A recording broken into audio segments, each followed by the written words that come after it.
চিটাগাংয়ের প্রত্যেকটা ঘরেই কি এক একটা করে খামার থাকে? এটা কি সত্যি?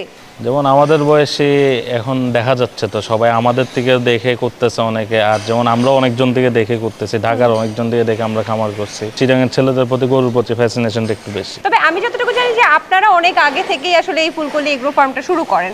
একদম প্রথমে কি আপনার শখ থেকে নাকি কে শুরু করলেন? আসলে বেসিক্যালি এটা ফুলকলি এগ্রো ফার্ম এত বড় পরিসরে ছিল না, এটা ছোট বয়সে হয়েছিল। এটা 2011 সাল থেকে স্টার্টিংটা। ওটা আমার ভাই করতো, ও 20টা গরু দিয়ে চালু করছিল ওই শেডটাতে। ওই সাইড একটা শেড ছিল আমাদের। এটা 7-8 বছর করার পরে দেখতেছে মানে ভালো প্রফিট বা রেসপন্সটা ভালো পাচ্ছে না। 2010 থেকে 2018 পর্যন্ত করছে। তারপর 2-3 বছর গ্যাপ দেওয়ার পরে আমি আবার 20 সালে কোরবানির গরু কিনতে যাই। আমি 2টা বড় বড় গরু কিনি।